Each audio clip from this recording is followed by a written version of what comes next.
Vous êtes en direct. Bon. Ah, alors attends, je vais le relancer.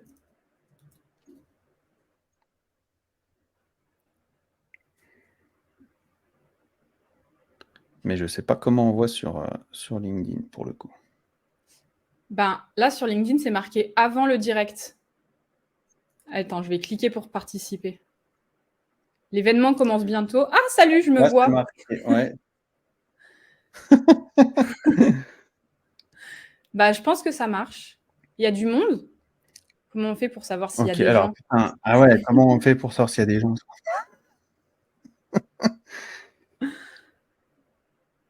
Je sais Ah pas oui, ça. il y a Julie qui dit Vous vous êtes êtes en en live. live. Merci Donc, c'est Julie. Julie qui nous dit ça. Bonjour à tous. Bon, bah, comme vous pouvez le deviner, c'est notre grande première. On se lance dans le grand bain. Il y aura probablement des petits ratés. Mais ça va bien se Exactement. passer. Ça va bien se Alors, passer. Vous êtes chaud? On dirait que je suis en train de lancer un concert. Tu sais, est-ce que vous êtes chaud ce soir? Bon, ça y est, on voit les commentaires et tout. salut C'est Paul, cool. salut Mathieu, salut Omar. Donc ça, on voit les commentaires. Ça, c'est cool. Ouais, ça Maintenant, on ne marche. sait pas combien ils sont. Ouais, j'en sais Mais rien. c'est pas grave. Nous, on s'en fout de parler à 4 personnes devant Ouais, c'est 4 pas 000. grave. Écoute, exactement, on est très bien comme ça. On est très content que vous soyez là et que vous Ouais, testiez en même temps que c'est nous. cool. Hein. Johnny, par contre, il va falloir le faire revenir parce que Bichette, il est plus très tout feu, tout flamme maintenant. Enfin, il est plus tout flamme que tout. Enfin, tu vois, je m'enfonce un petit peu. On va arrêter de parler de Johnny. 7 pour l'instant. Ah, vous savez ça, vous? Dis donc, on est en petit Ok. comité, c'est cool. Ah là On va là, attendre peut-être un peu on attend un peu. que certains nous rejoignent. Ouais, Mais j'aimerais bien 3 savoir minutes. comment on peut faire Comment pour on peut faire savoir. Il y quoi? a forcément un Ah, mais c'est ordre. pas grave, on s'en fout. Si on voit qu'il n'y a plus Ouais, personne, eh ok. ben, on fera des blagues entre nous, c'est pas grave. Il est poussière. Il n'est plus. Il est retourné à son état initial, Bichette. Bon, vous avez mangé, vous? Parce que moi, j'ai faim un peu. Je n'ai pas mangé encore.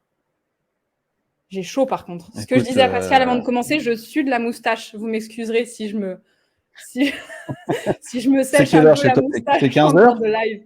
Non, là, c'est 1h de l'après-midi, mais on mange un peu plus tard ici. 1h de l'après-midi, d'accord. Ouais. Ok, Donc, je vais finir à 2h. Nickel pour le repas. parfait. Bon, on attend quoi? Encore 1 Bon, minute? allez, on attend une petite minute et puis après, on va attaquer. Et ce Bon. que je vais faire, c'est que... Est-ce qu'on ne profiterait pas de cette petite minute pour faire la minute de silence pour Johnny?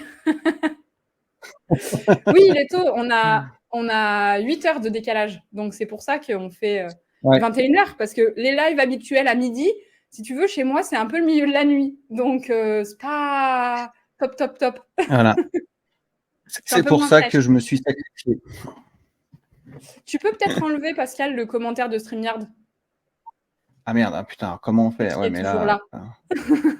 ouais, mais je sais pas Bah, comment à on mon fait. avis, Tiens, si tu cliquer. décliques dessus. Bah, j'ai recliqué. Attends, ouais. Masqué. Ah, Voilà. voilà. Le petit canard a disparu. Nickel. On vous a fait des jolis slides. Mais par contre, t'es passé trop vite. On est déjà à la 2e, à la 3e même. Attends, mais attends, moi j'appuie T'as sur tout spoilé. rien du Oh tout. là là.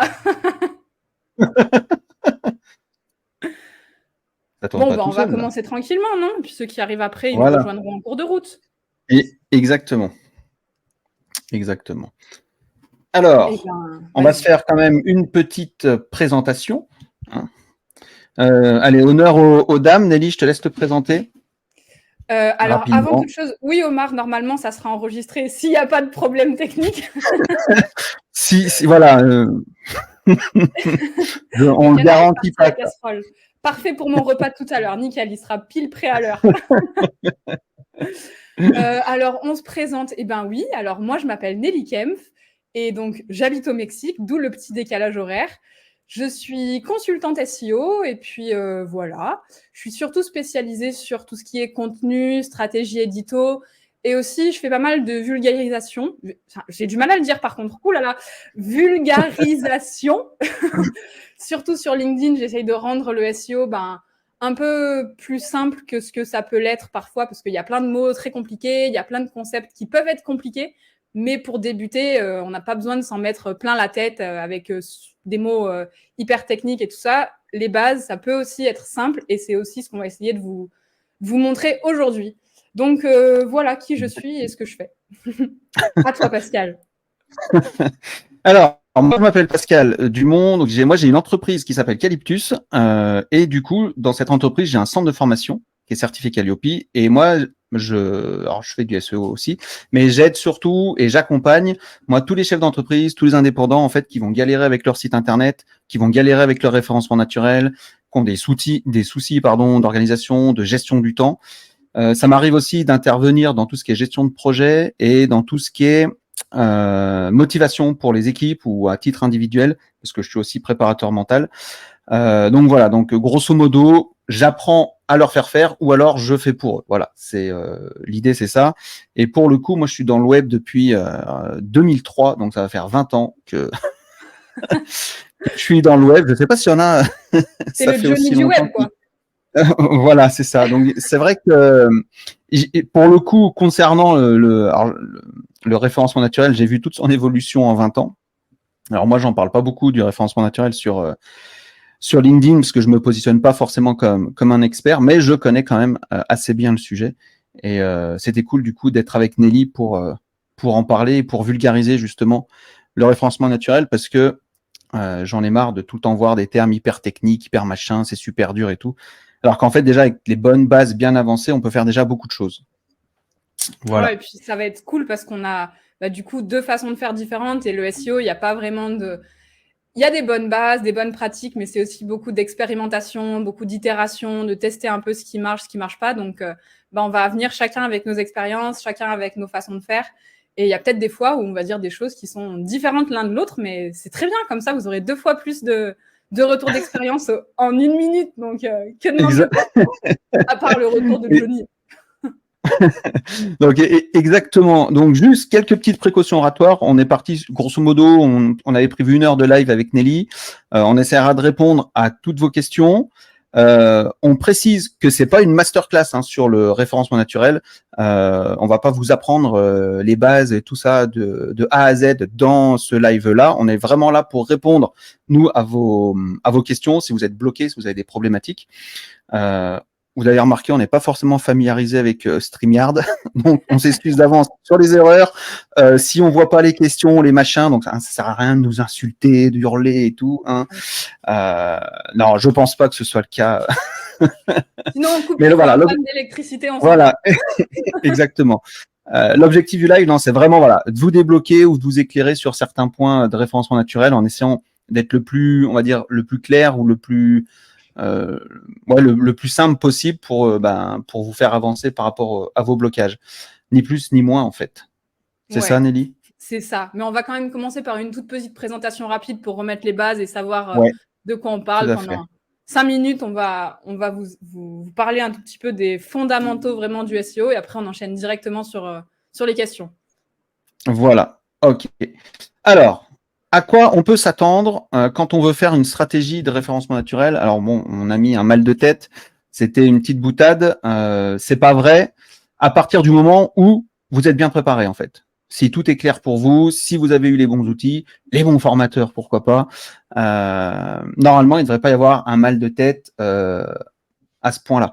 Il y a juste un petit peu de travail à faire. La deuxième chose, c'est un peu chiant pour passer les slides, c'est il faut apprendre à être patient.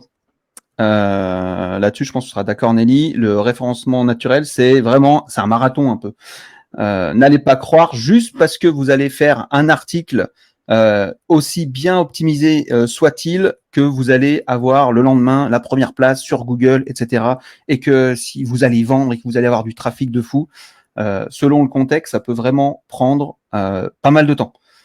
Donc c'est vraiment, faut être prêt à être patient tout au long de votre process, de votre stratégie de référencement naturel. On est d'accord là-dessus? Ouais. Pour la prochaine fois, je ferai des petits panneaux oui, non.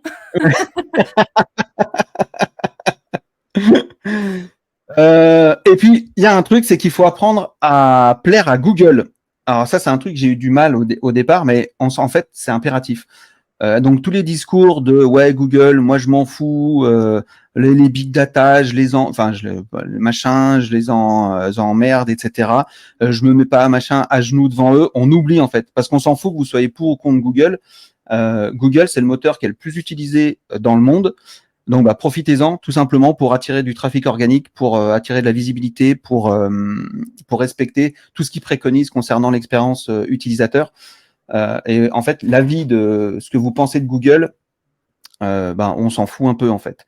Si vous voulez vraiment faire du référencement naturel, il faut l'utiliser quelque part. On n'a pas le choix. Il me semble, en tout cas, on n'a pas le choix de se plier quand même à ces règles.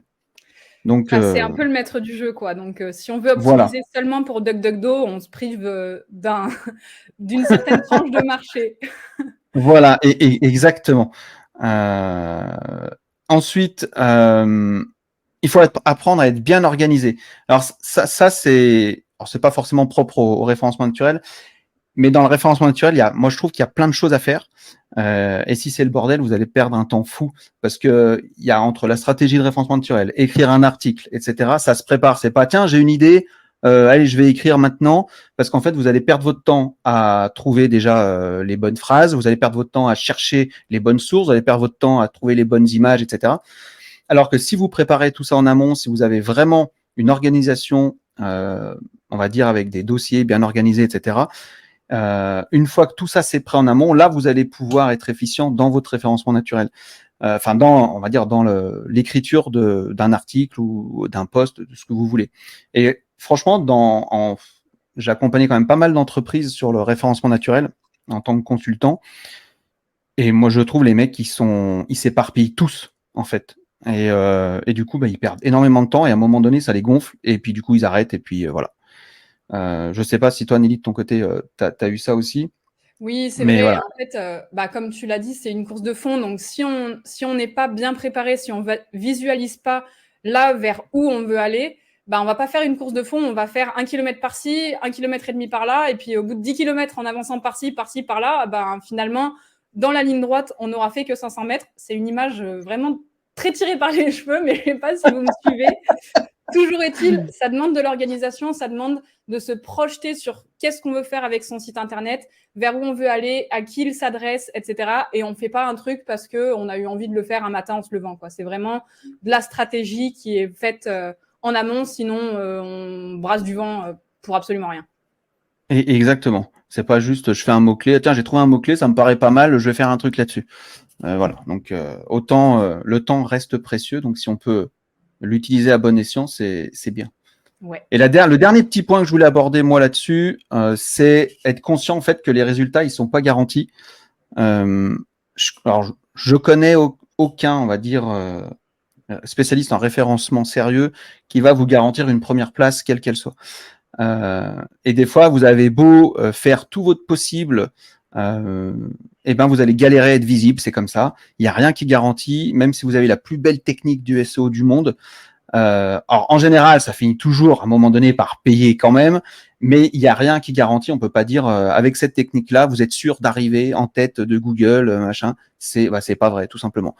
Et puis en plus, il y a tellement de voilà, on peut faire des prédictions, mais ça dépend tellement de votre objectif, ça dépend tellement de la concurrence, ça dépend tellement de votre secteur que voilà, ça reste compliqué quand même de dire on va réussir. Et du coup, je vais m'autoriser une comparaison. Je sais pas si ce sera tiré par les cheveux, mais dans le tennis, on dit. Alors moi, je suis prof de tennis pour ceux qui savent pas aussi à la base. Et dans le tennis, on dit il faut d'abord travailler l'œil, la jambe, les jambes et le bras. Et le bras, c'est la technique, c'est en dernier. C'est-à-dire que l'œil, en fait, il va permettre de vous déterminer où est-ce qu'elle va aller la balle, où est-ce que va rebondir la balle. Du coup, il va envoyer un petit message au cerveau en lui disant faut que tu emmènes tes jambes à cet endroit-là pour être bien placé. Et ensuite, une fois que tu es bien placé avec tes jambes, là, il y a la technique qui apparaît. Et tu auras beau avoir la plus belle technique du monde, si tu es mal placé et si tu pars toujours en retard sur les balles parce que ton œil il est pas bon, ta belle technique, elle servira strictement à rien. Et le référencement naturel, c'est pareil. Il y en a plein qui disent mais pourtant j'ai fait ça, j'ai fait ci. Et le problème, c'est qu'il n'y a pas la stratégie en amont, il n'y a pas la bonne motivation, il n'y a pas la bonne approche. Et du coup, tu as beau avoir une super technique, si en amont c'est mal préparé, ça fonctionnera pas. Et du coup, tu perdras ta motivation et ta persévérance. Voilà. Je ne sais pas Exactement. si cette comparaison était bonne, en fait. Mais je ne sais pas si vous avez saisi l'idée. Moi, je connais pas le tennis, mais je pense qu'on a compris qu'il fallait se préparer. Exactement. Non, mais c'est vrai. Si tu ne te prépares pas, en fait, ça ne sert à rien, quoi. C'est ça. C'est Bon, on dommage de enchaîne perdre. avec les piliers Allez. du SEO parce que le temps file déjà. Ouais, c'est vrai, tu as raison. J'ai trop parlé. Non, c'est pas ce que j'ai dit, mais on y va. Moi, je voulais juste vous faire un petit rappel sur ce qu'est finalement le SEO. Ça se base, ça se repose vraiment sur 3 piliers. Le premier, ça va être la technique, c'est les fondations du site. C'est un peu aussi les fondations de la maison. Ça ne viendrait pas à l'idée de construire une maison sur des sables mouvants ou dans un marécage avant de consolider le truc et de s'assurer que ça va tenir.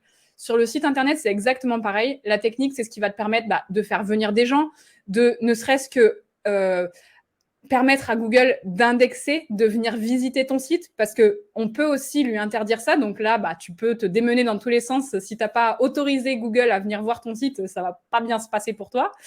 Ça va être aussi la vitesse, la qualité des images, est-ce que l'arborescence est correcte, donc est-ce qu'on navigue facilement sur le site, est-ce que les pages ne sont pas trop profondes, donc est-ce que tu ne dois pas faire 150 clics avant d'arriver sur une page. C'est vraiment tout ce qui va techniquement caractériser le site. Le fait que ce qu'on va rajouter dessus ensuite, ça va tenir la route et c'est bon, quoi. C'est un peu comme si tu achètes une voiture, elle sort du garage, elle passe le contrôle technique, ok, c'est bon, tu vas pouvoir partir sur la route des vacances. Là, c'est pareil. La technique, c'est la sortie de garage, tu as ton contrôle technique, tout est ok, on peut y aller, on met les bagages dans le coffre. Vas-y, tu peux changer de slide. Donc, les bagages dans le coffre, ça serait un peu le contenu. Le contenu, c'est vraiment tout ce qui va remplir le site. Donc, ça peut être les textes, bien évidemment, mais aussi les images. Et c'est ça qui va permettre de positionner le site. C'est ça qui va donner les indices à Google de quoi ça parle, est-ce que c'est pertinent, quels sont les mots-clés, etc. Donc là, c'est vraiment la création de contenu et comment tu vas remplir ton site. Alors, Julie demande comment on sait si notre site est bien indexé. Tu peux taper sur Google dans la barre de recherche site 2 points et tu mets l'adresse de ton site. Donc, par exemple, si ton site il s'appelle Julie Baconnier, tu tapes site 2 points juliebaconnier.com et ça va te ressortir toutes les adresses qui sont indexées par Google. Donc, s'il n'y en a pas, c'est qu'il y a un problème. Et tu peux passer à la... Tu voulais rajouter quelque chose ? Non, je disais exactement. Tu peux passer à la notoriété, donc c'est le 3e pilier, qui est souvent un petit peu oublié quand on commence le SEO. La notoriété, en fait, c'est le fait que les autres parlent de ton site. Donc, ça va être comme des recommandations de confiance. On appelle ça des backlinks. C'est un lien d'un site A vers un site B. Et c'est vraiment comme quand ta meilleure copine, elle te recommande son coiffeur ou quand il y a plein d'amis qui te parlent de leur meilleur resto, tu as envie d'y aller. Et encore plus, s'il y a beaucoup de gens qui te recommandent ce même resto ou ce même coiffeur, tu as encore plus envie d'y aller. Donc ça, c'est vraiment l'idée de la notoriété, c'est d'avoir le plus de gens qui sont autoritaires et influents. Tu vas pas demander à ton ami chauve de te recommander un coiffeur. Mais l'idée, c'est d'avoir des sites qui sont pertinents dans ton domaine, qui vont te recommander en faisant un lien depuis leur site à eux vers ton site à toi. Alors, par exemple, Mathieu demande, est-ce que les annuaires ? Oui, c'est pas les backlinks de qualité plus, mais c'est des liens qui sont faciles à avoir parce qu'en général, c'est gratuit, etc. Il y a 10 ans, excuse-moi, je te coupe, il y a 10 ans, c'était préconisé les annuaires. Aujourd'hui, beaucoup moins.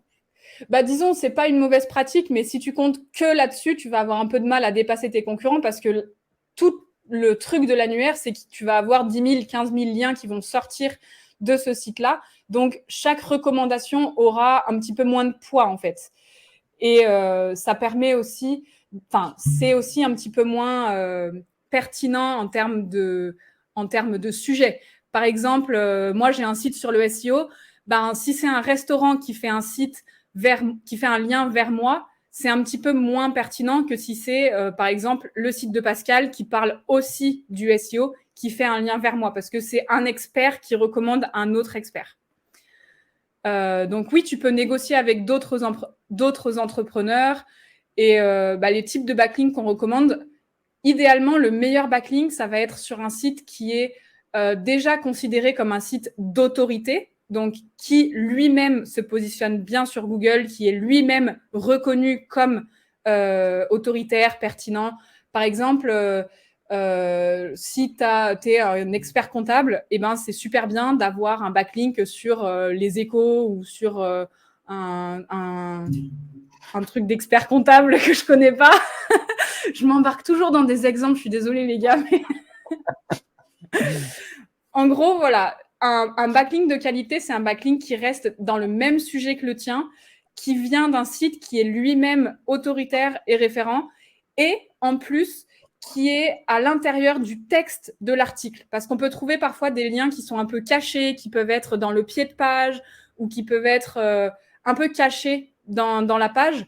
Ils ne sont pas à jeter. Ah, Forbes, très bien.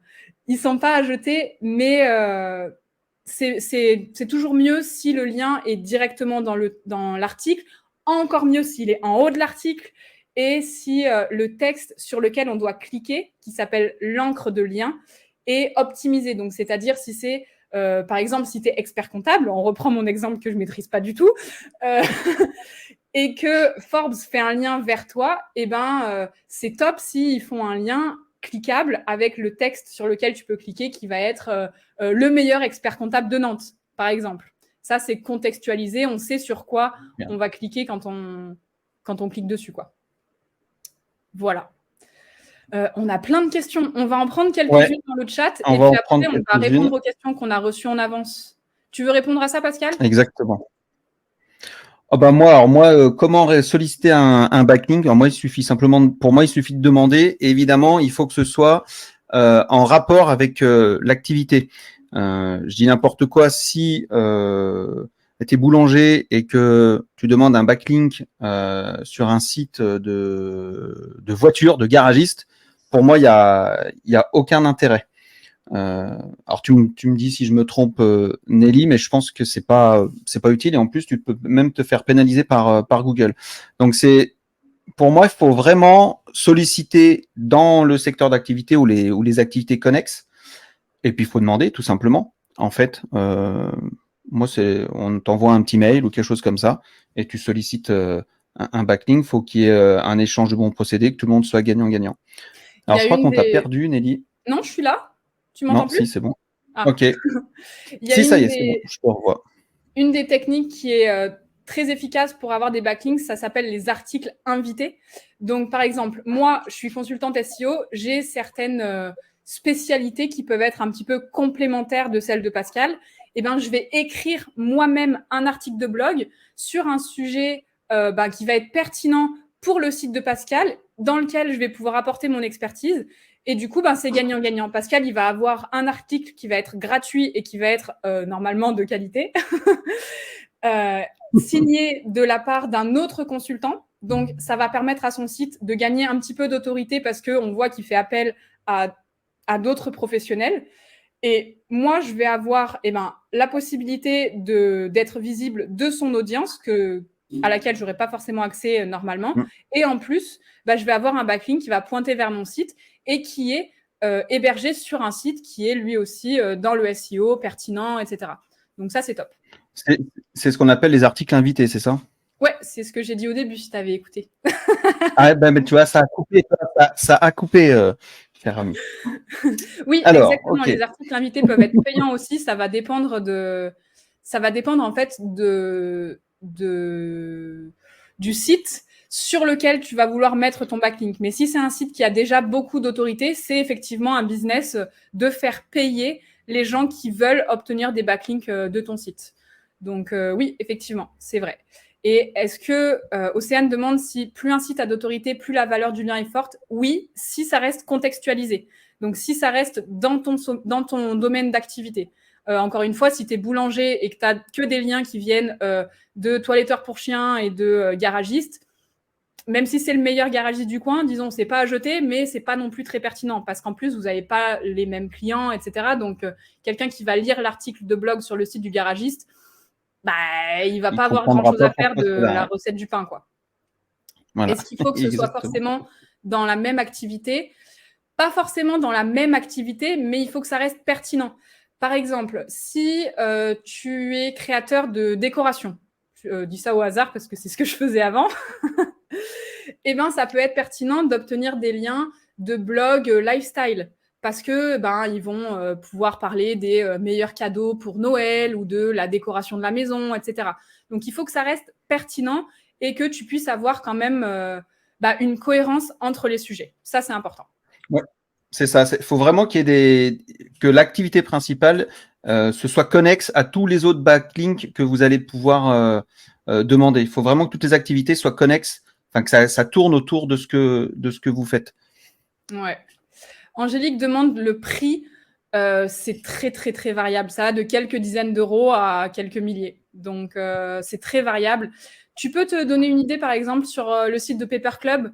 C'est un site qui est spécialisé dans les backlinks et c'est un peu comme un supermarché, en fait. Ils n'ont pas de stratégie. C'est à toi d'aller regarder les sites qui sont pertinents pour toi et de faire ton marché. Donc là, tu peux voir vraiment en fonction de l'autorité du site, etc., quels sont les prix qui sont pratiqués. Ça peut te donner une idée. On va peut-être passer aux questions qu'on nous a posées avant et puis on reviendra aux questions du chat après. Yes. Je vais les copier en commentaire. Comme ça, tu pourras les afficher. Je sais pas pourquoi. Ouais. Hop là. Les afficher. Yes. Première question. On y va. Hop. C'est bon, tu la vois? Ouais, c'est bon, je l'ai mis sur la vidéo. Et celle-là, je vais te laisser répondre. Ouais, ça marche. Alors, c'est sur un site qui s'appelle wonderworld.fr. Donc, je suis allée voir un petit peu en avance parce que c'est pas toujours facile de répondre comme ça du tac au tac. Des fois, ça peut être plein de sources différentes. Donc, j'ai quelques petits points de réflexion pour ce site-là. Bon, je ne sais pas si ce sera les vraies réponses ou pas parce que ça peut demander beaucoup d'investigation et tout. Mais le premier point, c'est justement qu'il y a beaucoup de backlinks qui viennent de domaines étrangers qui sont arrivés justement à cette période-là, autour de mars, avril, etc. Il y a vraiment beaucoup, beaucoup, beaucoup de nouveaux backlinks qui ne viennent pas de France, qui viennent d'autres pays. Donc, ça peut faire remonter le site dans le classement des pays étrangers. Et le nombre de backlinks, il a doublé entre la période octobre-mars, où il y avait 1200 backlinks sur ce site, et la période avril maintenant, où il y en a 2500. Donc, il y a vraiment eu une grosse activité de création de backlinks. Est-ce que c'est une campagne qui a été menée ou est-ce que ça s'est fait naturellement? J'ai pas les infos pour répondre, mais ça pourrait potentiellement expliquer pourquoi, d'un coup, le site est vachement remonté sur des pays qui n'étaient jusqu'à présent pas positionnés. Ensuite, on a eu aussi en mars un core update de Google. Donc ça, c'est une mise à jour de l'algorithme, etc. Ça remanie toujours un peu les cartes. Donc, il n'y a pas eu beaucoup de modifications sur ce site-là, du trafic à cette période-là. Mais par contre, sur les autres pays, peut-être que ça a rebattu les cartes, que les concurrents sont descendus, que d'autres sont menés, etc. Je vois que tu n'as pas mené de campagne, et tant mieux pour toi, tu as gagné 1200 backlinks gratos.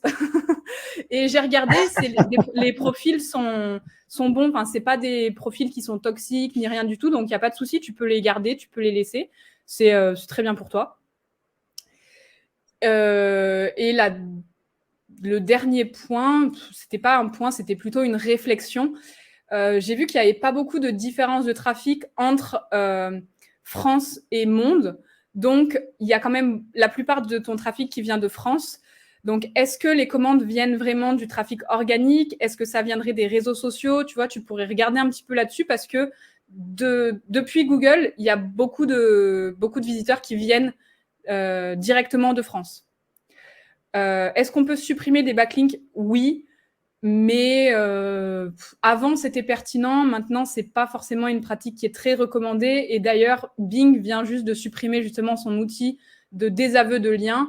Et Google recommande de ne pas le faire, sauf dans le cas où c'est des backlinks qui avaient été achetés, parce que dans les guidelines de Google, on ne doit pas acheter les backlinks, ils doivent être naturels. Bon, après, il y a ce que Google dit et ce qu'on fait dans la réalité. Il faut que ça reste naturel et que ce ne soit pas artificiel, mais on peut quand même acheter des liens. Par contre, si dans le passé, tu as fait une campagne de backlinks où tu en as acheté 10 000 backlinks pour 100 €, là, effectivement, tu peux peut-être penser à les désavouer. Mais en général, vaut mieux les laisser vivre. Google est capable maintenant de déterminer quels sont les liens qui sont spammy et ceux qui ne le sont pas. Donc voilà. Est-ce que ça t'a un peu aidé, Isabelle? Et Julie demande combien de backlinks recommandés. Ça dépend de tes concurrents. Donc si tu n'as que des petits sites et que personne n'a de backlink, et ben, si tu en as 10, bah, tu en as 10 fois plus que les autres. Si tes concurrents en ont 4 millions et que toi, tu en as 10, bah, tu te rends compte que tu es très à la traîne. Donc tout est toujours corrélé par rapport à la concurrence. Là, à t'écouter, alors moi j'ai une mauvaise connexion, je sais pas si c'est moi, mais à t'écouter, en fait, en gros, moi j'ai toujours rechigné à faire des backlinks, mais en fait c'est hyper utile. Ah oui, oui, oui. Ah bah c'est vraiment le troisième pilier en fait. Donc si Ouais. tu mets pas en place les 3 piliers du SEO, bah tu es sur un tabouret qui est comme ça. Et c'est surtout plus une Bon, multiplication qu'une addition. Donc si tu as un des piliers qui est à 0, bah tout le reste va quand même être pas mal tiré vers le bas. Donc oui, c'est important de mener des campagnes, les partages sur les réseaux sociaux aussi, c'est important. Ça compte pas exactement comme des backlinks parce qu'ils ne sont pas suivis par les robots de Google, mais ça donne quand même des indicateurs à Google comme quoi un article a été populaire, qu'il est pertinent, etc. Donc indirectement, c'est aussi important de partager ces articles sur les réseaux sociaux, etc. Alors comment on sait comment on fait pour savoir si les concurrents ont des backlinks? Eh ben, vous pouvez regarder sur SEMrush. Il y a une partie qui est gratuite qui va vous permettre de regarder ça. Et puis sinon, il y a plein d'extensions sur Google Chrome, par exemple. Il peut y avoir Majestic, qui est un des logiciels les plus reconnus en termes de notoriété et de backlink, etc. Donc Majestic SEO. Il peut y avoir, par exemple, moi j'utilise beaucoup une extension qui s'appelle SEO Quake, qui te permet d'avoir plein d'infos sur une page, et notamment le nombre de backlinks. Il y en a tout un tas. Qu'est-ce que j'utilise d'autre? Globalement, c'est quand même pas mal de regarder sur SEMrush, parce que SEMrush va te donner directement... alors attends, je l'écris. SEMrush va te donner directement les concurrents et leur autorité, etc. Donc, ça s'écrit comme ça. Hop. On a perdu Pascal, non? Ouais. Ah, on t'a juste perdu en termes de son, mais t'es toujours là. Je suis toujours là. Je sais pas, je galère avec ma connexion, je sais pas ce qu'elle a. Ah ben Vous écoute, on m'entendez? t'entend bien. Enfin, en tout cas, moi, Vous je t'entends m'entendez? bien. D'accord. Pour l'instant, je coupe la caméra. On va voir si ça vient de là ou pas. Alors, ok. Hop. Alors, on passe à l'autre question qu'on a reçue. Yes. Alors, attends, je la copie. Yes. Je l'ai perdue, évidemment. Les aléas du direct, comme on dit. Hein. Oh là là. Hop. Donc, bossez tous vos backlinks, en fait. Hein. Ouais, c'est important. J'ai mis la nouvelle question dans le chat. Hop. Voilà.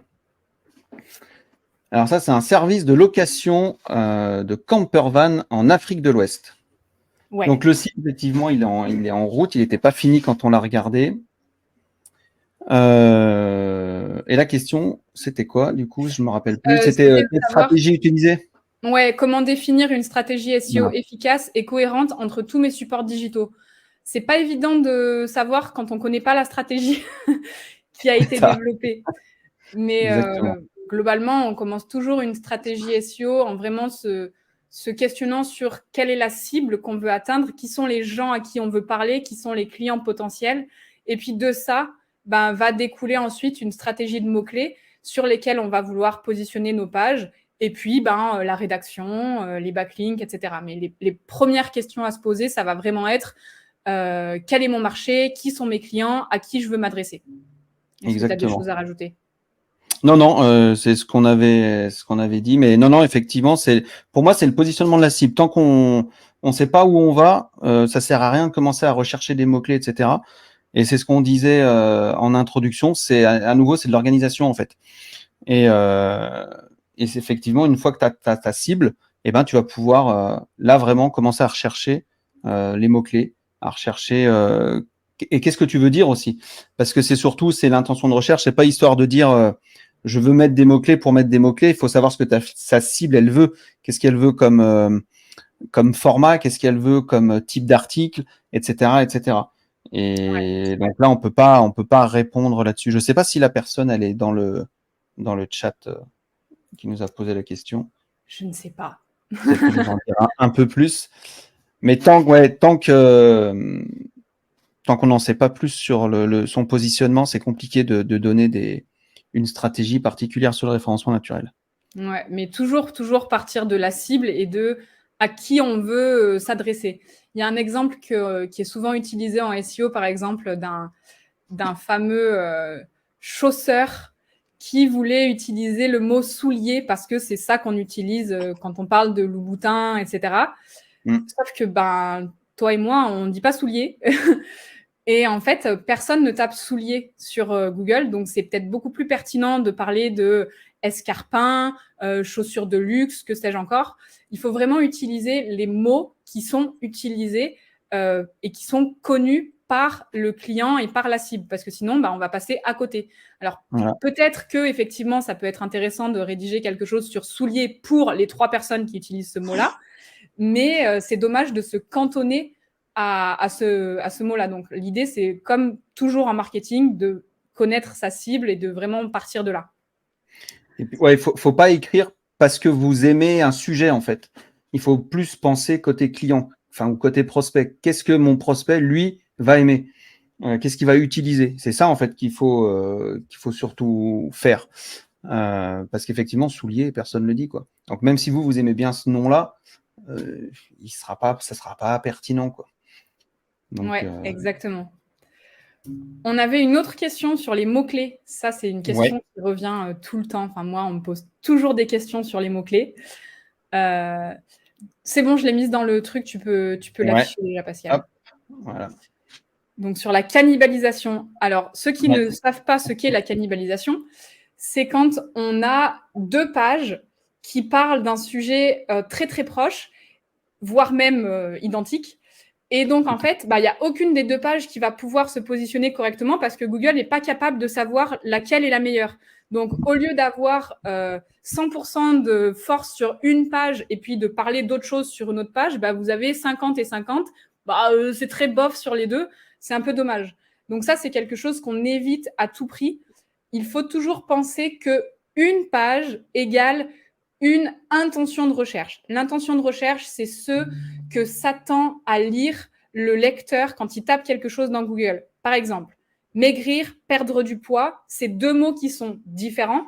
Ça veut dire la même chose. Quelqu'un qui tape maigrir et quelqu'un qui tape perdre du poids, globalement, il veut les mêmes infos. Donc ça, c'est la même intention de recherche, mais c'est dit différemment. Si tu fais 2 pages différentes avec ces 2 mots-clés-là, probablement tu vas dire la même chose 2 fois, donc il n'y en a aucune des 2 qui va se positionner correctement. Et comment on fait pour savoir si c'est la même chose? En fait, on va dans Google. Google, c'est toujours notre meilleur ami. Voilà. Donc, on tape le mot-clé qu'on a en tête. Enfin, les 2, par exemple, on tape maigrir et on tape perdre du poids. Et si les résultats sont identiques, c'est que c'est la même intention de recherche, c'est que c'est la même chose. Donc, pour répondre à la question, comment choisir les bons mots-clés? Tu tapes tes mots-clés et tu regardes si les résultats sont différents. Si les résultats sont identiques, ça veut dire que tu ne dois pas créer 2 pages, mais tu dois fusionner les 2 pages que tu avais en tête et créer un seul article, une seule page qui va regrouper peut-être plus d'infos. Et c'est ce qui donnera la force justement à l'article et qui fera comprendre à Google que il y a un truc d'expert qui vient d'être donné plutôt qu'il se partage en fait en deux. Ouais, exactement. Exactement. Vaut mieux parfois regrouper 2 pages qui sont très proches plutôt que faire. L'idée, c'est pas d'avoir le plus de pages possible sur son site, hein. L'idée, c'est vraiment de répondre à ce que cherche le visiteur, à ce que cherche le client. Donc, si tu as 2 pages qui disent la même chose, ça peut être intéressant de les fusionner. Tout à fait. Alors. Il me semble qu'on avait une autre question. Ah oui, hop là, je te la mets aussi. Ah, ok. Alors, vas-y. Tac. Parce qu'il y avait Laurence qui posait la question. Nelly, est-ce que tu es donc pour l'unicité des mots-clés sur un site? Donc, du coup. Je comprends pas la question. Je pense que c'est. Alors moi, comment je la comprends, c'est est-ce que tous les mots-clés doivent se ressembler? Est-ce que c'est ça ou pas, Laurence? Ça dépend si tu es dans une niche, par exemple, si tu fais j'en sais rien, des colorations pour cheveux à partir de fibres de bambou, évidemment, tout va un peu se ressembler parce que tu vas pas pouvoir parler d'un milliard de trucs. Attends, alors après, l'ami, je veux dire un mot-clé égale une seule URL. Alors, oui. Et je vais être un petit peu plus large. Une intention de recherche égale une seule URL. Ouais, c'est comme avec l'exemple que je donnais, maigrir et perdre du poids. Ça peut être 2 mots-clés différents parce que c'est 2 choses que la personne va pouvoir taper dans Google. Mais par contre, c'est la même intention de recherche. C'est-à-dire que la personne qui tape ça, elle va s'attendre à lire la même chose dans les 2 cas. Donc, pour moi, ce qui est très important, c'est une page égale une intention de recherche. Ouais. 100% d'accord. C'est bien, j'ai pas grand-chose à rajouter, moi. Vas-y, je te laisse la suivante parce que je dois boire. Voilà. Alors, c'était donc comment effectuez-vous une recherche d'idées pour des articles? Donc effectivement, chaque consultant a sa méthode et la vôtre. Quelle est la vôtre pour rechercher des mots-clés? Bon, écoute, je vais donner la mienne et puis je découvrirai la tienne, Nelly. Ça se trouve, on va se regrouper. Alors moi, je fais très très simple. On part du principe que j'ai ma cible, etc. Ok, que je suis bien positionné. Moi, c'est que je regarde en premier, c'est tout simplement, je tape, on va dire, un mot-clé sur Google. Tout simplement, je regarde le nombre de résultats qui parlent de ça. À chaque fois, quand on est sur Google, il y a un petit chiffre qui s'affiche en haut et des fois, il y a marqué 200 000, 1 million, etc. Je regarde un petit peu le nombre de résultats qui apparaissent. Qui apparaît le nom plutôt. Je regarde après les titres des résultats qui arrivent dans les SERP, c'est-à-dire est-ce que c'est des questions, est-ce que c'est des titres qui sont plutôt transactionnels, donc ça va être acheter, se vendre, etc. Et si c'est des titres qui sont plutôt navigationnels, je ne sais pas si ça se dit, ouais. Où on est, voilà, tout ce qui est location, où se trouve ci, où se trouve ça, où trouver quelque chose. Donc, je regarde un petit peu déjà ça, donc tout ce qui apparaît dans les résultats de recherche. Et je check aussi ce que Google propose tout à la fin. Il propose on va dire, des variantes de l'expression qu'on a tapée de la requête, en fait. Et ça aussi, ça peut donner des indices sur le choix de son mot-clé final. Je regarde aussi ce qu'il y a déjà en place, tout ce qui est vidéo, enfin les formats, en fait, vidéo, infographie, etc. Et après, alors moi, j'utilise Rank-Explorer en outil. Il est payant, mais sinon, il y a Uber Suggest qui est gratuit. On a le droit à un certain nombre de recherches par jour pour voir. Et je regarde simplement, moi, le volume et la concurrence, en fait, du mot-clé. Une fois que j'ai analysé un petit peu tout ce que je viens de dire en amont, je regarde uniquement le volume et la concurrence. Et je regarde si ça vaut le coup ou si ça vaut pas le coup. Mais surtout, je choisis pas un mot-clé pour un mot-clé, en fait. Je vais choisir un mot-clé pour l'intention de recherche. C'est ce que disait Nelly tout à l'heure.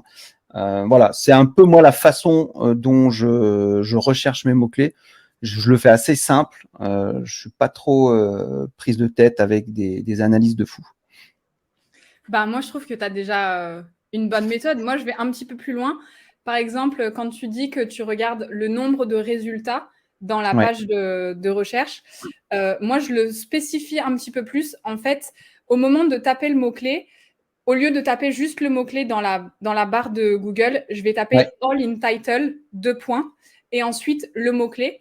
Et ça va nous permettre de faire remonter uniquement les sites internet qui ont vraiment visé ce mot-clé-là parce que le mot-clé est contenu dans le T'as raison. Donc, ça donne une idée qui est un peu plus précise. Précise, ouais, t'as raison. Et après, je vais aussi rajouter un filtre supplémentaire dans ma sélection, enfin même plusieurs. Je vais rajouter un filtre sur est-ce que c'est vraiment un mot-clé qui va être pertinent pour ma conversion. Parce que c'est bien d'écrire sur des sujets qui sont dans notre sujet, dans notre niche, etc. Mais parfois, c'est un peu trop loin de l'acte d'achat. Par exemple, hier, j'ai tourné une vidéo et dans les exemples, c'était pour choisir les raquettes de paddle. Donc, tu dois connaître probablement Pascal. Je connais bien, ouais. Et en fait, il y a un des premiers articles qui était les règles d'un tournoi de paddle, genre en 1900, je sais pas combien. Bah, c'est très intéressant pour ceux qui veulent rechercher ça. Mais par contre, est-ce que ça va te permettre de vendre des raquettes? C'est pas sûr. On est Donc, d'accord. pourquoi pas écrire des articles comme ça si tu as du temps, du budget, etc. Par contre, si tu es un petit site, que tu n'as pas un budget illimité et que tu dois choisir les articles que tu vas rédiger, essaye de trouver des choses qui sont un peu plus proches de l'acte d'achat. Par exemple, comment choisir sa raquette de paddle quand on est débutant? Ou quelle forme de raquette pour quel usage? Moi, j'y connais rien au paddle. Je trouve toujours des exemples que je connais pas, mais... Non, mais tu as raison. Quel poids, Non, mais tu as raison. Voilà. Donc ça, c'est un filtre que je m'ajoute. Et aussi, je regarde qui sont les premiers résultats. Parce qu'il peut y avoir parfois peu de résultats sur un mot-clé, mais par contre, les premiers résultats, ça va être Le Monde, Cosmo, Wikipédia, des sites qui sont énormes. Et toi, avec ton site qui a 6 mois et 3 articles, tu vas avoir un peu de mal à te positionner. Donc, le mot-clé idéal, c'est un mot-clé que tes clients vont rechercher, qui est proche de l'acte d'achat, qui a un fort volume de recherche. Alors ça, c'est très dépendant de ton marché, mais qui a un fort volume de recherche et une faible concurrence. Ça, c'est le Graal. Mais il n'y en a pas beaucoup des mots-clés. Eh bien, figure-toi qu'au niveau du paddle, il y a de quoi faire un peu. Ouais, parce que le paddle, c'est très, très jeune, effectivement. Et il faut en profiter, d'ailleurs. C'est pareil, suivre l'actualité. C'est tout con. Mais le paddle, ça fait pas très longtemps que c'est à la mode. Alors, c'est énormément à la mode. Alors, j'en parle un petit peu, ce que je connais, en Espagne. Mais en France, ça fait pas très, très longtemps que c'est là. Et il y a une vraie recrudescence. Parce que le paddle, en fait, on peut jouer avec des gens qui savent pas jouer au tennis. Je m'explique. Quand on joue au tennis, tu joues au tennis, toi, Nelly, ou pas? Non, pas du tout. Non. Eh ben, si on fait un match tous les deux, moi je vais m'emmerder, toi aussi, parce qu'on va passer notre temps à ramasser les balles. Et le paddle, en fait, il permet tout simplement de rééquilibrer les forces. Peu importe si on sait jouer ou pas, il y a tout le temps le niveau, ça nivelle en fait. Et du coup, le paddle, il est en recrudescence. Et si la personne qui vend des raquettes de paddle, pardon, elle n'est pas au courant de ça, eh ben, elle ne pourra pas se positionner correctement, justement. Elle ne pourra pas trouver les bonnes intentions de recherche. Parce que ce qui fait qu'aujourd'hui, le paddle, il peut y avoir un gros volume de recherche parce que c'est en pleine recrudescence et il y a très peu de concurrence parce qu'aujourd'hui, on va dire, c'est en train de monter, en fait. Et donc, si vous êtes dans les premiers à bouffer le gâteau, c'est mieux. Donc, c'est pour ça que c'est intéressant de toujours suivre un petit peu l'actualité, surtout quand vous voulez vendre ou convertir des produits ou des services dans un secteur particulier. Et c'est pour ça aussi que le volume de recherche, c'est un élément qui est important, mais qui n'est pas crucial, dans le sens où si tu es sur une niche et qu'il y a un volume de recherche de 50 par mois, eh ben, c'est pas grave, parce que ces 50 personnes-là, c'est tes clients potentiels. C'est ça. Par exemple, il faut toujours aussi essayer de trouver des mots-clés qui sont à ton niveau. Par exemple, si tu viens de lancer un e-commerce, que tu vends des baskets, tu vas pas pouvoir te positionner sur basket. Tu vas avoir Spartoo, Zalando et tous les sites de e-commerce qui sont là depuis 15 ans et qui sont énormes, qui sont positionnés devant. Par contre, tu vas peut-être pouvoir te positionner sur basket à scratch, la Reine des Neiges en taille 32. tu vois, parce que c'est vachement précis. Il y a beaucoup moins de monde qui vont chercher ça. Par contre, la maman qui veut sa basket à scratch pour sa petite fille pour la rentrée des écoles et qui est en taille 32, elle la veut, quoi. Elle sait que c'est ça qu'elle veut. Elle veut pas du Toy Story ou elle veut pas de Hello Kitty, enfin, tu vois. C'est très précis. Donc, il y a peut-être beaucoup moins de monde qui vont chercher ça. Mais par contre, les gens qui vont le rechercher, bah, ils savent déjà qu'ils ont envie d'avoir des baskets La Reine des Neiges pour la rentrée de septembre. Donc, un volume de recherche faible, c'est pas le signe que tu dois abandonner le mot-clé. C'est juste que tu dois te poser la question, est-ce que c'est suffisamment précis pour vraiment attirer mes clients? Est-ce que ça reflète vraiment ce que moi, j'ai besoin de promouvoir? Et bah, tu peux y aller, quoi. Ça s'appelle les mots-clés de longue traîne. Donc, c'est des mots-clés qui sont beaucoup plus précis. Par exemple, voyage à Paris, c'est un mot-clé de courte traîne qui est très général. Il y a énormément de positionnements, de sites qui sont positionnés. Voyage à Paris en famille, c'est un petit peu plus précis. Voyage à Paris en famille, pas cher pour la fête de Noël, ça, c'est ultra précis. Donc, tu vas avoir que des articles qui sont vraiment précis et qui vont vraiment répondre à ton besoin. Il n'y a peut-être pas beaucoup de monde qui vont avoir l'idée de rechercher ça. Par contre, ceux qui recherchent ça, bah, tu sais qu'ils ne vont pas venir en couple au mois d'août dans des grands palaces. Donc, c'est vraiment tes clients. C'est ça. Et pour rebondir là-dessus, pour bien que vous compreniez, j'avais fait pareil. Alors moi, j'avais rien à vendre quand j'avais fait cet article-là. Moi, je fais pas mal de road trip et c'est vrai que dans une de mes formations de référencement naturel, j'avais pris cet exemple-là. C'était road trip 7 jours en famille au lac Majeur en Italie. Alors je sais plus exactement c'était quoi le mot-clé exact. Et en fait, il y avait pas un gros volume de recherche, mais par contre, c'était hyper ciblé, c'est-à-dire un road trip en famille avec des enfants. Parce qu'il y en a plein. Et ben, mine de rien, cet article-là, sans que je fasse rien derrière, bon, évidemment, je respecte les principes de base. Et ben, c'est un article qui est positionné en tout premier et qui régulièrement a du trafic. Alors moi, j'ai pas des sites qui font des trafics de fou, mais j'avais pas forcément à vendre quelque chose. Mais même quand on n'a rien à vendre, mais c'est juste de l'information, et ben ça peut fonctionner aussi. Et j'étais responsable d'une stratégie digitale dans une entreprise qui fait du béton, mais un béton très très spécifique. C'est vraiment une micro niche. C'est pareil, le volume de recherche, il est pas du tout ouf. Mais par contre, nous, on a tout explosé à partir du moment où on a vraiment mis en place. On a mis en place en plus une e-boutique. Et après, il y avait d'autres gros chantiers. Mais ça a vraiment cartonné. On était premier sur Google partout. Et on a fini au final numéro 1 français, numéro 1 en Europe, juste parce qu'on était hyper bien positionné sur cette micro-niche. Donc, et pourtant, le volume de recherche, il était peanuts. Hein. Il n'y avait pas... Et il y avait, pour le coup, il n'y a pas beaucoup de concurrence non plus. Et pour répondre à la question de Paul, c'est de cette façon que vous trouvez vos sujets d'articles aussi. Oui, en fait, pour trouver des sujets d'articles, moi, ce que je fais, c'est que je vais d'abord noter des centaines, parfois des milliers d'idées que je vais piocher de plein de façons différentes. D'abord, je vais noter tout ce qui me passe par la tête sans utiliser d'outils, vraiment avec juste mon cerveau. J'en sais rien. Si tu vends des niches pour chiens, eh ben, je vais noter tous les trucs qui me viennent en tête, tout le champ lexical, toutes les questions, tous les sujets annexes qui peuvent me venir par rapport aux niches pour chiens. Ensuite, je vais aller sur Google, je vais taper les mots-clés principaux, type niche pour chiens, et je vais regarder ce qui ressort. Google nous donne vraiment beaucoup, beaucoup d'infos. Ils vont nous donner aussi les PAA, donc les People Also Ask. C'est des questions qui sont déjà posées et que Google estime complémentaires à ce que toi, tu demandes. Donc ça, c'est en bas c'est au milieu souvent de la page. Tu peux avoir aussi les suggestions. Donc ça, c'est tout en bas. C'est des mots-clés qui sont complémentaires. Donc tout ça, je le note dans mon document. Ensuite, je peux aller voir sur des sites comme Answer the Public, Ubersuggest. Answer the Public, tu mets ton mot-clé et ça va te sortir toutes les questions qui sont relatives à ce sujet-là. Donc, genre, niche pour chien, eh ben, ça va être comment choisir sa niche pour chien, quel matériau pour une niche pour chien, quelle niche pour mon labrador. Tous ces trucs-là, tu vas avoir plein d'infos. Donc, moi, dans un premier temps, je trie pas par pertinence. Vraiment, je note tout, sauf si c'est des trucs qui ont vraiment rien à voir. Ubersuggest, sur SEMrush, il y a énormément d'infos. SEMrush peut coûter assez cher. Il y a une version qui est gratuite qui te permet quand même d'avoir pas mal d'informations. Mais si tu veux aller un peu plus loin et utiliser vraiment tous les outils, tu dois prendre l'abonnement.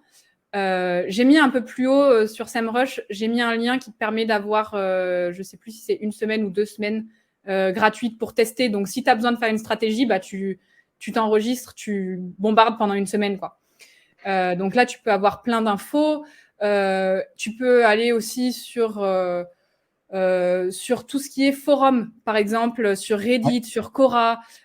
Si tu vends un produit, tu peux aller aussi sur Amazon, sur tous les services de e-commerce. Ça va te donner plein d'idées auxquelles tu n'as pas forcément pensé.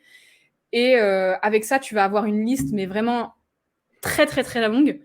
Et après, tu tailles, tu coupes, t'enlèves toutes les fautes d'orthographe, toutes les choses qui sont vraiment similaires, genre niche chien et niche pour chien, c'est pareil.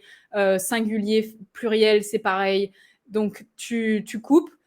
Ensuite, tu vas tout regrouper par intention de recherche.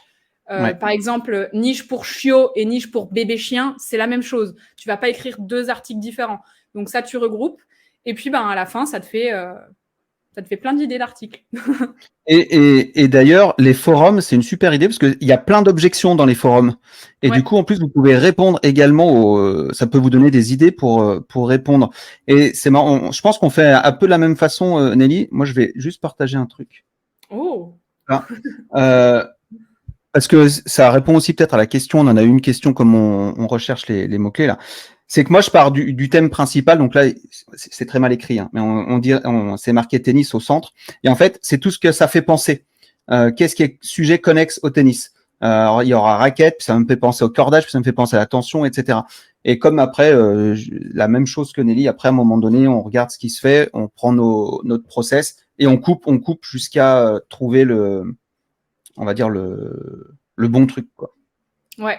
Exactement. Et après, l'idée, c'est parmi ta liste de 500 mots-clés, c'est de sélectionner les mots-clés qui vont être les plus prioritaires parce que c'est eux qui vont être à ton niveau de SEO actuel, c'est eux qui vont avoir un bon niveau, un bon volume avec une faible concurrence, etc. Donc ensuite, tu priorises. Et puis, quand tu auras pris un peu de bouteille en SEO, tu pourras monter un petit peu le niveau des mots-clés que tu vas chercher à atteindre. Et par exemple, si au début, tu te positionnes uniquement sur niche pour Golden Retriever nain, et ensuite, tu vas pouvoir te positionner sur niche pour Golden Retriever, et puis sur niche pour chien, et puis seulement sur niche. Parce que petit à petit, au fil des mois, des années, etc., tu vas avoir obtenu plus de notoriété, de légitimité auprès de Google, auprès des utilisateurs, etc. Exactement. Alors bon, on va répondre rapidement à cette question que tout le monde se pose. Combien de mots-clés par page? 50. Un mot-clé par page. Non, notez-le. En fait, il y a plus de règles. C'est vraiment avant, effectivement, plus t'en mettais, tu tartinais, mieux c'était. Ça, c'est plus du tout d'actualité. Maintenant, on repart toujours de l'intention de recherche. Donc, que veut lire l'utilisateur? Moi, j'aime bien dire que tu dois en mettre autant que nécessaire et aussi peu que possible.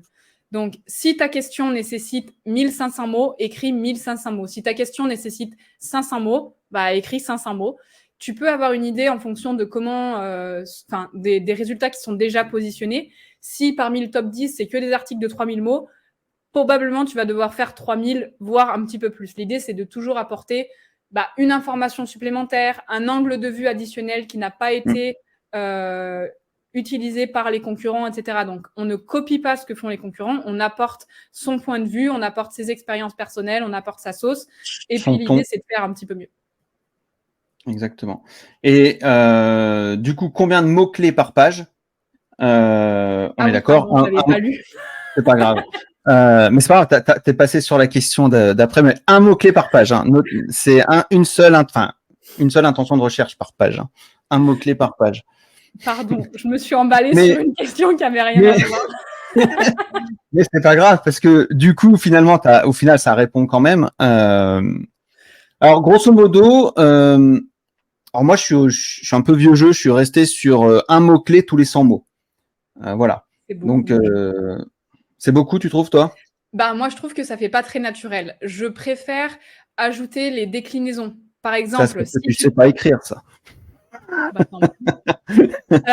Par exemple, si tu te positionnes sur niche pour chiot, eh ben, au lieu d'utiliser tout le long niche pour chiot, niche pour chiot, niche pour chiot, qui va être ultra artificiel, Redondant. Ouais. eh ben, tu peux écrire maison pour petit chien, Tout à fait. etc. En fait, tu peux développer ton champ lexical, développer les synonymes, les expressions qui sont complémentaires, etc. Et Et d'ailleurs, à ce Google moment-là, oui. le comprend, ça, d'ailleurs. Hein. Oui. Voilà. Mais balancer du niche pour chiot toutes les 100 mots, Ouais. ça fait 3 phrases, un peu plus, allez, 4-5 phrases. Plus tu le mets dans les titres, plus tu le mets dans des images, plus c'est pas très agréable si tu mets pas de variation, à mon avis. C'est vrai, non, mais t'as raison, tout à fait. Tu vois, je Mais sais écrire. non, mais c'est vrai que Google aujourd'hui, ce qui n'était pas le cas avant notamment, tout ce qui est un peu synonyme et on va dire proche au niveau de l'expression du mot-clé, aujourd'hui, il y comprend vachement mieux. Vous avez peut-être pas connu, mais à l'époque du début du référencement naturel, il y avait une technique. Voilà. Il y avait une technique, mais c'était horrible. C'est qu'on mettait un site sur un fond blanc ou sur un fond noir, ça dépend.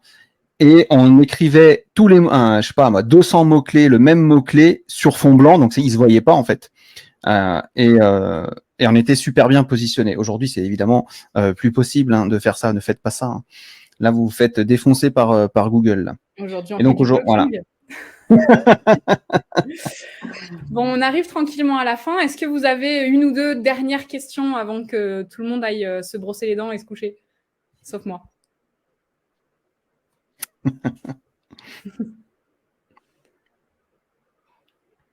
Sais-tu comment on peut configurer nos articles pour avoir des rich snippets?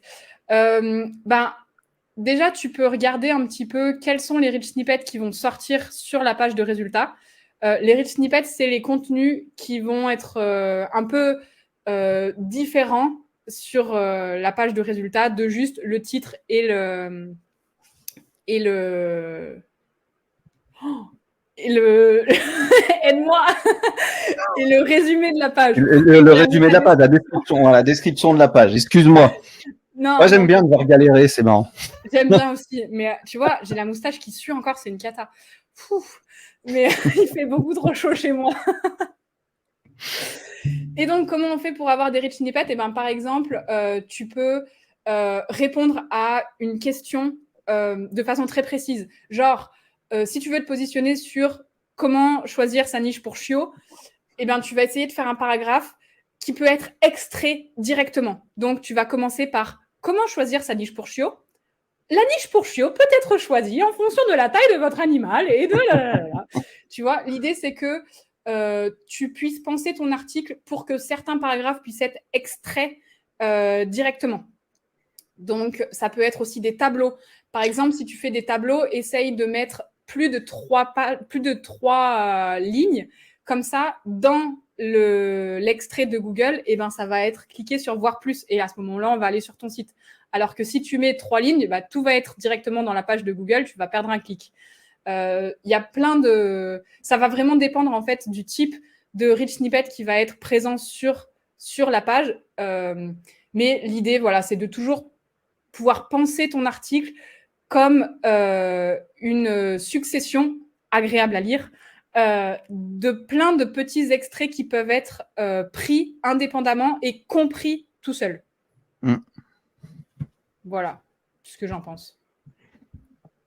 Et d'ailleurs, il y a aussi une bonne pratique, c'est aussi en début d'article de mettre une petite liste, des petites bullet points à répondre aux questions comment faire quelque chose.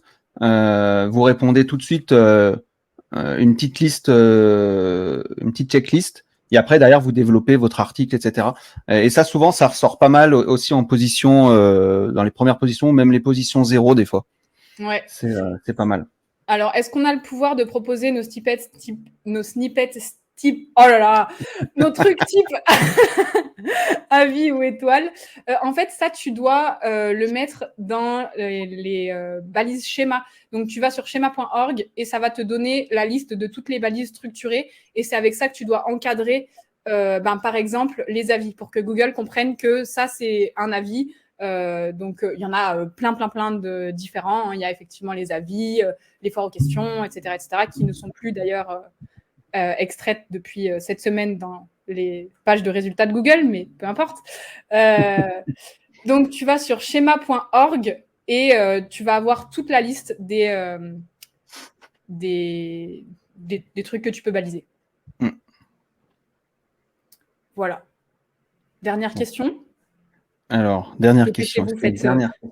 Faites fumer les claviers. Ouais, mais c'est assez facile et en général, tu peux le. Il y a aussi beaucoup de CMS, donc type WordPress, etc., qui peuvent te faciliter la chose. Par exemple, si tu utilises un builder, les avis, ils vont être déjà directement balisés correctement et Google va déjà comprendre que c'est du code parce que tu vas utiliser un bloc qui s'appelle, par exemple, avis. Donc, il y a beaucoup de fois où c'est déjà fait, en fait. Mais oui. Bon, on avait oublié de vous dire de rester jusqu'à la fin parce qu'il y avait une surprise. Vrai. Vous êtes restés, vous avez la surprise. Vous avez la surprise, c'est vrai. Oh là là là là là là. Oh là là, alors, quel mauvais je mets le truc. Voilà.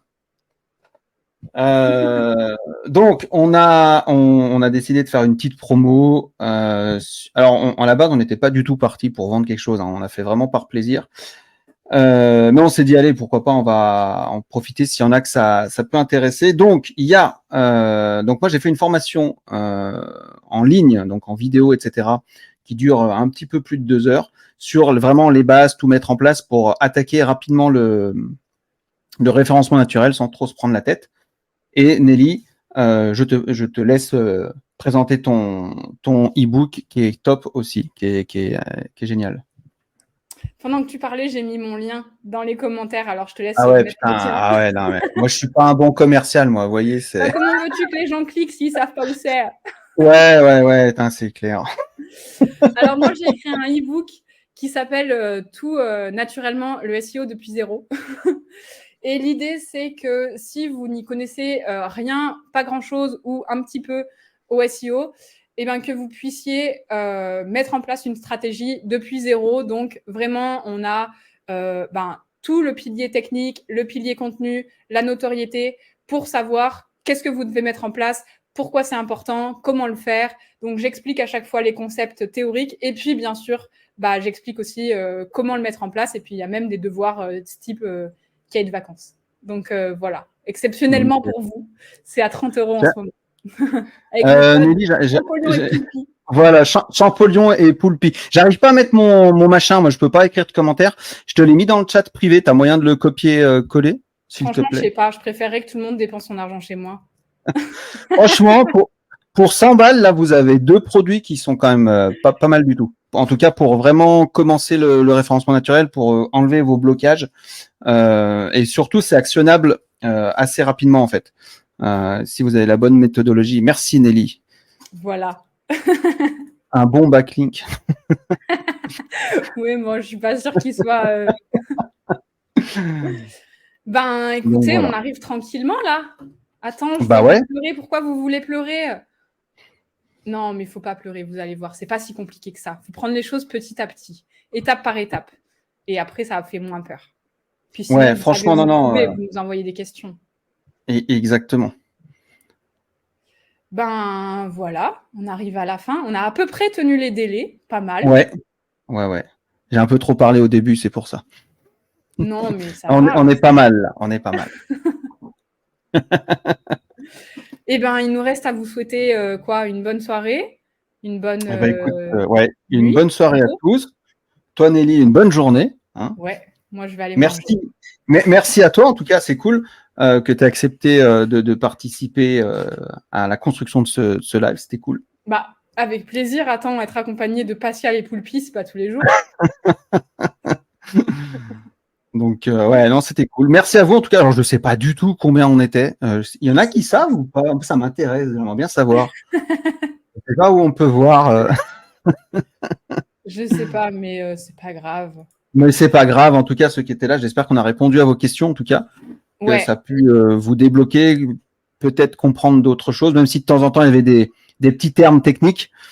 Je pense qu'on a réussi quand même j'espère en tout cas,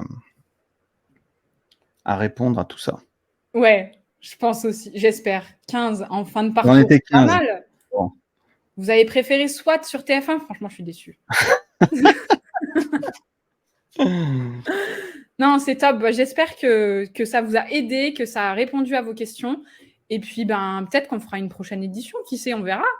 Bah ouais, pourquoi pas? Si le Pourquoi public pas? le réclame. Bon, maintenant, on va essayer de terminer le truc et puis de voir si ça a enregistré pour un éventuel replay. Ça serait pas mal. Ce serait pas Bon, mal, hein. moi, je vais cliquer sur quitter. Donc, je pense Yes. que ça va me faire disparaître. Et Eh puis, bah, ben, bonne soirée à écoute, tous. Merci d'être venus. C'était top de discuter avec vous. Salut. merci à toi, Nelly. Ciao. Ciao, tout le monde.